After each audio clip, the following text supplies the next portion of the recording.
अस्सलामुअलैकुम जी फ्रेंड्स, आज का जो हमारा टॉपिक है वो है the curl of electric field. हम लोगों ने ईएमटी की इलेक्ट्रोमैग्नेटिक की थ्योरी की सीरीज स्टार्ट की हुई है। इस सीरीज में आज की जो हमारे पास वीडियो है वो वीडियो नंबर 6 है, the curl of electric field. तो नेक्स्ट वीडियोस में हम इंशाल्लाह रहमान इन टॉपिक्स पर बात करने की कोशिश करेंगे। तो ये देखते हैं,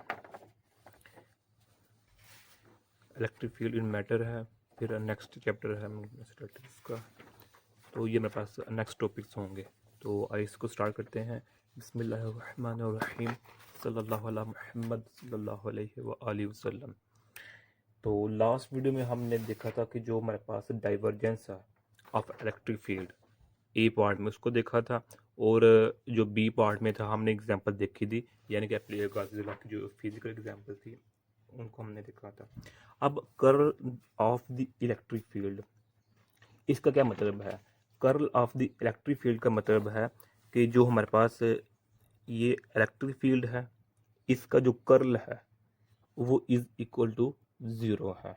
यानी कि इसको हम दो हिस्सों में लिख सकते हैं। अगर हम लाइन इंटीग्रल की फॉर्म में लिखें, यानी कि अच्छा इस अभी रहने दे, ये लाइन की फॉर्म में लिखें तो हमारे पास ये इज इक्वल टू ज़ीरो होगा। कर्ल ऑफ इलेक्ट्रिक फील्ड का मतलब है इन दी फॉर्म ऑफ लाइन। अगर इसको हम लिखे सरफेस की फॉर्म में तो इसका फिर मतलब हमारे पास ये होगा। ओके, ये होगा। ये दोनों form the curl of electric field में आती हैं। खैर, अब ये देखें, मेरे पास एक पॉजिटिव चार्ज है। एक ये मेरे पास क्या है, पॉजिटिव चार्ज है, जिसको हम क्यू का नाम दे रहे हैं। हम जानते हैं कि पॉजिटिव चार्ज से आउटवर्ड साइड पर क्या निकलती हैं, इलेक्ट्रिक फील्ड लाइन निकलती हैं। ये मेरे पास इलेक्ट्रिक फील्ड लाइन है। ओके, तो हम जानते हैं कि ये हमारे पास चार्ज है, या इसको हम पॉइंट चार्ज का नाम देते हैं, और ये हमारे पास ओरिजिन है। ओके, तो इस केस में जो हमारे पास इलेक्ट्रिक फील्ड होता है वो क्या होता है, E is equal to 1/4 E naught Q over R square, और ये मेरे पास R है कैप। तो ये तुम्हारे पास सिंपल फार्मूला, हमने पीछे भी इस फार्मूला को देखा था। अब ये मेरे पास Q चार्ज है, ये ओरिजिन पर है, और ये स्टेशनरी नहीं है, बल्कि क्या है, अपनी जगह पर साकिन है, रुका हुआ है। तो इधर ले लेते हैं हम वाई एक्सिस है, इधर हम ले लेते हैं ये मेरे पास एक्स एक्सिस है, और इधर हम ले लेते हैं मेरे पास सॉरी जी एक्सिस है, और मेरे पास एक्स एक्सिस है। ओके, एक हम पॉइंट इधर ले लेते हैं जिसको हम ए का नाम दे देते हैं, इस एक पॉइंट हमारे पास ये बी है जिसको हम बी का नाम दे देते हैं। ओके, तो हम फाइंड करना चाह रहे हैं the curl of electric field. अब जो मेरे पास ए पॉइंट से बी पॉइंट तक हम क्यू पॉइंट का लाइन इंटीग्रल फाइंड करना चाह रहे हैं, from point A to point B. Q point का लाइन इंटीग्रल फाइंड करना चाह रहे हैं, कहाँ से कहाँ तक, ए पॉइंट से लेकर बी पॉइंट तक। तो अब इसको हम लाइन इंटीग्रल की फॉर्म में किस तरह लिखेंगे, ये मेरे पास हो गया डी एल। ये किस फॉर्म में है, अगर हमें ए से इस स्मॉल पाथ में जाना है तो उसके लिए ये है, अगर इस पाथ यहाँ से यहाँ तक जाना है तो उसके लिए ही फिर यही है, अगर यहाँ से यहाँ तक जाना है तो फिर उसके लिए यही है, अगर यहाँ से तो इसलिए इसको मैं अपनी आसानी के लिए क्या कर दूँ, इसको इंटीग्रेट कर दूंगा ए से लेकर बी तक। ये सही छोटा सा कंसेप्ट है कि जब भी हम किसी एक लेंथ को, यानी कि बहुत ज़्यादा एक ही जैसी फार्मूला अप्लाई कर रहे हैं, तो उसको हम इंटीग्रेट कर देते हैं हमारे पास। ओके, तो अब यहाँ देखिए, जो मेरे पास ये डी एल है, ये डी एल क्या है, ये स्मॉल पैचेस हैं, ये भी डी एल है, ये भी डी एल है, ये भी डी एल है, ये डी बी। तो ये जो मेरे पास ए पॉइंट से लेकर बी पॉइंट के तक जो मेरे पास डी एल है, ये मेरे पास किसमें स्फेरिकल फॉर्म है। जो मेरे पास ये हम सिस्टम ले रहे हैं, ये मेरे पास स्फेरिकल कोऑर्डिनेट्स हैं। तो जब भी हम किसी लाइन इंटीग्रल लाइन को टू पॉइंट्स जो कोई लाइन ज्वाइनिंग कर रहे हो, उनको स्फेरिकल फॉर्म में लिखते हैं, तो वो मेरे पास होता है डी एल इसको स्फेरिकल फॉर्म में हमारे पास क्या क्या होता है जी, स्फेरिकल में हमारे पास आर भी होता है, प्लस और क्या होता है, थीटा भी होता है, और क्या होता है हमारे पास, फाइव भी होता है। अब डी आर क्या है, आर क्या है, मेरे पास डी आर है, मेरे पास जो थीटा है वो मेरे पास आर डी थीटा है, और जो मेरे फाइव है वो क्या है, R sine theta d phi, ये है हमारे पास। यानी कि अब हमने यहाँ से लेकर जो डी एल है उसको, ये मेरे पास क्या है, सिंपल लाइन की फॉर्म में है। अब इस सिंपल लाइन की जो हमारा सिस्टम क्या है, स्फेरिकल है, इसको हमने स्फेरिकल की फॉर्म में इस तरह लिख लिया है।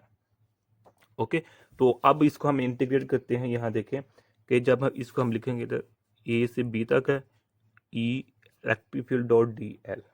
तो इलेक्ट्रिक फील्ड का फार्मूला हमने ये लिखा हुआ है ऊपर 1/4 pi E naught Q over R square R cap. तो डॉट है दरमियान में, तो अब ये वैल्यू लिख देंगे हम। ओके, तो ये मेरे पास है, ये इस तरह आ जाएगी। डन हो गया। अब यहाँ देखें मेरे पास क्या है, ये आर कैप है, तो आर कैप ये है, बाकी ये ज़ीरो हो जाएंगे मेरे पास। ओके, तो मेरे पास सिर्फ ये आ जाएगा क्यू आर स्केयर तो डी आर, ये मेरे पास आंसर आ जाएगा। अब इसको जब हम वैल्यू इस पुट करेंगे ए से बी तक, जब हम वैल्यू रखेंगे तो मेरे पास क्या आंसर आ जाएगा, Q over 4 pi E naught 1 over R A negative 1 over R B, ये मेरे पास आंसर आ जाएगा। ओके, यानी कि जब इसको हम इंटीग्रेट करेंगे, ये ए लिमिट है, ये भी स्टार्टिंग लिमिट है, ये फाइनल लिमिट है हमारे पास। ओके, तो ये था हमारे पास सिंपल सा केस। अब अगर हम इस आर ए पॉइंट को, इस बी पॉइंट को हम क्लोज कर दें, क्या कर दें, क्लोज कर दें। अभी क्लोज हो चुका है, यानी कि इसका मतलब क्या है कि R A is equal to R B की इक्वल चुका है, यानी कि पॉइंट ए पॉइंट बी के इक्वल हो चुका है। तो उस केस में जो मेरे पास ये हो गया ना, ये वाला ए से बी तक ये डॉट डी एल, ये इज इक्वल टू 0 की हो जाएगा। ये है हमारे पास। कब, जब हमारे पास इसको हम क्लोज कर देंगे, हमारे पास क्या बन चुकी है, क्लोज लूप बन चुकी है। ओके, तो अब ये क्लोज, इसमें ये होगा, अब इसको हम इस तरह भी लिख सकते हैं, ए से B E dot D L is equal to, इसको अगर हम यहाँ इस फॉर्म में भी लिख सकते हैं, इस फॉर्म में। ओके, ये भी किसके इक्वल हो जाएगा, 0 के इक्वल हो जाएगा। ये मेरे पास क्या, लाइन इंटीग्रल की फॉर्म में, ये सरफेस इंटीग्रल की फॉर्म में है दोनों एक ही बात है, इसकी वही मतलब है। लेकिन क्या इसको हमने लाइन इंटीग्रल की फॉर्म लिखा है, इसको हमने सरफेस इंटीग्रल की फॉर्म लिखा है। और अगर मेरे पास R A equal to R B, यानी कि इसको हमने क्लोज कर दिया है, मिला दिया है दोनों तरफ से, पॉइंट ए को पॉइंट बी को, तो उस केस में मेरे पास इसका भी आंसर 0 है और इसका आंसर भी मेरे पास क्या है, 0 है। अब जो मेरे पास ये हम लिखा है कि मैं लाइन इंटीग्रल है जो मेरे पास, लाइन इंटीग्रल को सरफेस इंटीग्रल में कन्वर्ट कर सकता हूँ, बशर्ते, शर्त क्या होनी चाहिए कि ये मेरे पास क्लोज लूप होना चाहिए, ये वाला, ये मेरे पास पॉइंट ए से इधर भी क्लोज होना चाहिए और इधर से भी क्लोज होना चाहिए, तब हम इसको इसमें कन्वर्ट कर सकते हैं। अब इसको हम इसमें कन्वर्ट, तो सिंपल फॉर्म में हम इसको ऐसे लिखते हैं। ओके, इसको लो जी, ये मेरे पास आंसर आ गया है बुक पर। ये इलेक्ट्रिक फील्ड का कर्ल है जो कि किसकी इक्वल है, 0 का है, 0 की इक्वल है। किसको, ये किस जो सर्कल किसको शो कर रहा है, small circle, close line integral को ये शो कर रहा है। अब बुक पर एक और लिखा हुआ है कि इस फॉर्म को हम इस फॉर्म में लिख सकते हैं कि ये मेरे पास ये है, तो इसको हम डेल क्रॉस ई है, तो हम अगर चार्जेस ज़्यादा है हमारे पास, उसके लिए हम ये लिख लेंगे।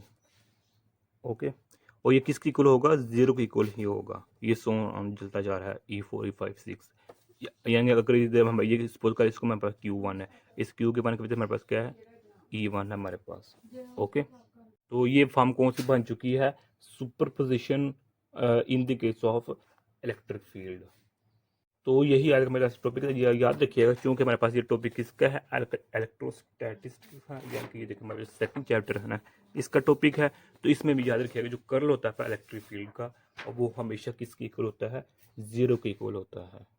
अब इसको एक और हम एंगल से देख सकते हैं, चूँकि जो मेरे पास देखें, जो मेरे पास कंजर्वेटिव फील्ड होती है, कंजर्वेटिव फील्ड में हम जानते हैं कि जो मेरे पास अगर वो क्लोज लूप है, तो उसमें हमें हमारे पास जो हमेशा वर्क होता है वो किसकी इक्वल होता है, 0 की इक्वल होता है। मिसाल के तौर पर ये ए पॉइंट है, ये बी पॉइंट है। ओके, तो ए पॉइंट बी पॉइंट है, तो यहाँ से लेकर जाए तो जब वर्क होगा वो कुछ ना कुछ वर्क होगा, समथिंग वर्क होगा। लेकिन अगर इसको हम किसी भी ऐसे डायरेक्ट कनेक्ट कर देंगे या फिर घुमा फिर, यानी कि शर्त क्या है, ए और बी दोनों साइड से क्लोज होनी चाहिए। तो इस केस में वर्क क्या हो जाएगा, 0 हो जाएगा। ये किसकी एग्जाम्पल मैं बता रहा हूँ, एक्सप्लेनेशन कंजर्वेटिव फील्ड की या कंजर्वेशन फील्ड की। ओके, तो कंजर्वेटिव फील्ड में हमारे पास आगे 2 फील्ड हैं, एक को हम कहते हैं इलेक्ट्रिक फील्ड, ओके, और दूसरे को हम कहते हैं ग्रेविटेशनल फील्ड। ये दोनों कौन सी फील्ड है, कंजर्वेटिव फील्ड। अब इसका यही मतलब हो गया कि चूंकि हम ये टॉपिक स्टडी कर रहे हैं इलेक्ट्रिक फील्ड का, तो इलेक्ट्रिक फील्ड में अगर दोनों पॉइंट्स दोनों साइड से क्लोज हो चुके हैं तो इसका मतलब क्या है, इसमें जो भी वर्क हो रहा है वो इज इक्वल टू जीरो है। तो इसी को देखते हुए हम इक्वल टू यहाँ जीरो लिख सकते हैं। ये भी तरह का कंसेप्ट है। यानी कि अब इसको अगर समझने की अगर हम कोशिश करते हैं तो ये देखें ना, मेरे पास ये किसके होता है, एफ डी के इक्वल होता है ना, ये मेरे पास वर्क। ओके, तो अगर हम सपोज कर लेते हैं कि जो मेरे पास ये है, ये जो हमने कहा कि जो मेरे पास ये जीरो के इक्वल है, अगर सपोज कर लेते हैं, हम सपोज कर लेते हैं कि ये हमारे पास किसके, जीरो के इक्वल नहीं है, जीरो के इक्वल नहीं है, सपोज कर रहे हैं, हालांकि ऐसा होता नहीं है। तो ये इक्वल नहीं है, तो इसका मतलब क्या है, ये इसके इक्वल नहीं है। इसको हम ओपन करते हैं वर्क को, तो F is equal to Q E होता है, तो ये मेरे पास डी है। तो क्यू ई की वैल्यू मेरे पास ये है, ई की वैल्यू इधर पुट करते हैं तो मेरे पास क्या आ जाएगा, यानी कि ई डॉट डी एल। ओके, और ये कि ये मेरे पास स्मॉल वर्क का है, तो इसको फिर हम इंटीग्रेट कर देंगे ऐसे, ये डी एल है तो इधर हमारे पास इंटीग्रेट हो जाएगा, इस तरह हो जाएगा। अब इसका मतलब है कि क्यूब बाहर आ जाएगा। ओके, तो अब इसका मतलब क्या है कि ये भी is equal to not zero के है। अगर हम सपोज कर रहे हैं, अगर हम सपोज कर रहे हैं कि ये इसके इक्वल जीरो के इक्वल नहीं है, इसका आंसर जीरो के इक्वल नहीं है, इसका मतलब क्या है कि जो मेरे पास वर्क है वो भी is equal to not zero के है, कि वर्क भी जीरो के इक्वल नहीं है। यानी कि दूसरे लफ्ज में मैं ये कह सकता हूँ, जब ये जीरो को इक्वल नहीं है तो इसका मतलब क्या है कि जो मेरे पास ये है एफ सॉरी वर्क डब्ल्यू है, ये भी वर्क भी जीरो के इक्वल नहीं है। तो ये ओपोज यानी कि मुखालफत हो जाएगी इस कंजर्वेटिव फील्ड की। तो हमेशा ये याद रखें, कंजर्वेटिव फील्ड में जब भी दो पॉइंट्स क्लोज्ड पॉइंट्स होते हैं, उस केस में जो वो भी हमारे पास वर्क होता है वो हमारे पास इक्वल टू जीरो होता है। लेकिन अगर हम सपोज कर ले इक्वल टू जीरो नहीं है, चलिए इसको यहाँ से यहाँ आ जाए या फिर यहाँ से यहाँ चले जाइए की बात है कि अगर हम सपोज कर लेते हैं वर्क जीरो नहीं है, इक्वल की जीरो की इक्वल नहीं है, तो इसका मतलब है ये भी इक्वल नहीं है जीरो के। और अगर वर्क जीरो है तो इसका मतलब है ये भी जीरो है। तो यही बात है कि इसको देखते हुए हम कह सकते हैं कि चूंकि ये क्लोज आपस में सेम पॉइंट्स हैं, दोनों साइड से क्लोज हैं, तो इस केस में भी मेरे पास आंसर क्या होगा, वर्क यहाँ चूंकि जीरो है इसलिए इलेक्ट्रिक फील्ड भी यहाँ भी क्या होगा, जीरो होगा in the form of line integral ले ले या सरफेस इंटीग्रल ले, एक ही बात है। ओके, तो यही आज का हमारा सा टॉपिक था। अगर आप लोगों ने अभी तक हमारा चैनल पाक एम एन अकेडमी इसको सब्सक्राइब नहीं किया तो प्लीज़ सब्सक्राइब कर दीजिए। जज़ाकल्लाह खैर, अपने दुआ में याद रखिएगा। अस्सलामु अलैकुम वरहमतुल्लाहि वबरकातुहू।